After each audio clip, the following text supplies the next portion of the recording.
Hello again. Welcome to the continuing video series on Attention Deficit Hyperactivity Disorder, brought to you by Megatech Incorporated. Megatech Incorporated provides technological treatments for persons with Attention Deficit Hyperactivity Disorder. Megatech Incorporated are makers of the ADHD treatment game called Cups and Balls. Please refer to AttentionDeficitDisorderGame.com for your free use of this game. This game provides therapeutic benefit for the enhancement of persons' ability to focus and attend. In this session, we're looking at what are the differential diagnoses for attention deficit hyperactivity disorder. Now, just because a person has features similar to that of attention deficit hyperactivity disorder does not indicate that the person assuredly has ADHD. There are many conditions that share some of the same behavioral criteria to ADHD. Being sure that the person has the correct diagnosis is crucial before beginning the treatment process. For example, when we look at disorders such as anxiety, mania, and ADHD, each of these three, they all have similar high-energy behavioral patterns. However, treatment for each one is radically different from the other. With the wrong diagnosis, the behaviors can actually get worse and be counterproductive rather than getting better. To further illustrate, let's use as an example. If you were to give a stimulant, that's what we would give for ADHD medication. If you were to give a stimulant to someone who is manic, the manic person would actually get worse and likely to become psychotic even. If you give an anti-anxiety medication to someone with ADHD, it may likely to become counterproductive just as well, and it does it by lowering the inhibitions of the person with ADHD, and they become actually more impulsive and display those behavior patterns. Some other differential diagnoses include not just anxiety and mania, but we're also looking at possible bipolar disorder. They share some of the same features. Conduct disorder, oppositional defiant disorder, some learning disabilities, and some other thought disorders, schizophrenia or Asperger's syndrome. These all share some of the same features of ADHD and should be really looked at carefully. Although anxiety has a high energy behavior, anxiety, when we look at anxiety, it's filled with worrisome topics and not really focused on distractions alone. It's kind of a reason for those distractions. It's because worry is there and not just random occurrences of thought entering the head. With anxiety, when you're distracted and it's associated with worrisome thought and not necessarily to the next task or seemingly random topics from someone with ADHD.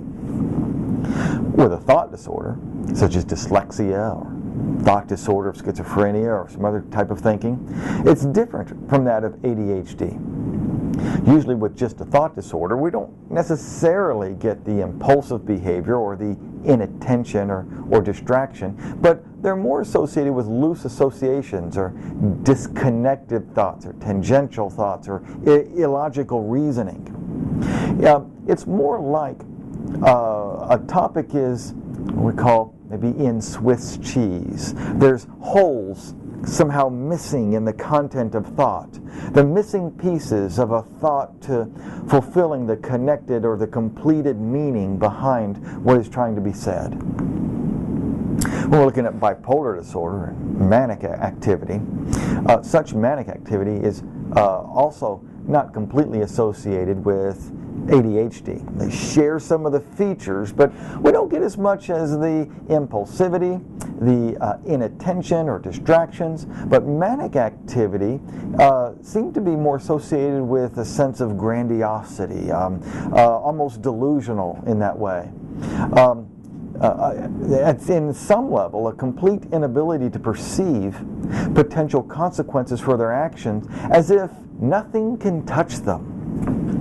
Behaviors are not simply impulsive, but further complicated by unrealistic grandiosity that's not quite arrogance, but actually in their belief system. When we look at conduct disorder or oppositional defiant disorder, these are more thought out and planned and less impulsive behavior. Still just as much dangerous and trouble, but we're trying to refine the diagnosis here and ruling out other conditions to be sure that we're dealing with attention deficit hyperactivity disorder. There are more differential diagnoses to look at. The important fact is to be sure that we get a thorough and accurate diagnosis. Be sure the clinician is not just jumping to the conclusion of ADHD too prematurely. Let diagnoses take the time that's needed.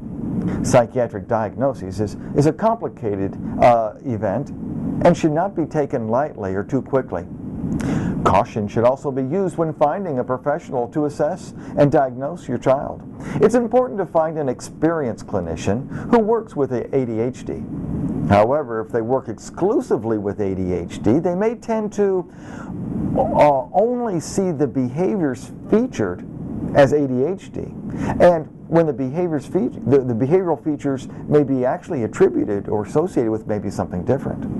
Clinicians who work exclusively with ADHD sometimes are less objective and only see behaviors through the lens of their ADHD thinking. Many psychiatric conditions and behavioral disorders all share similar features.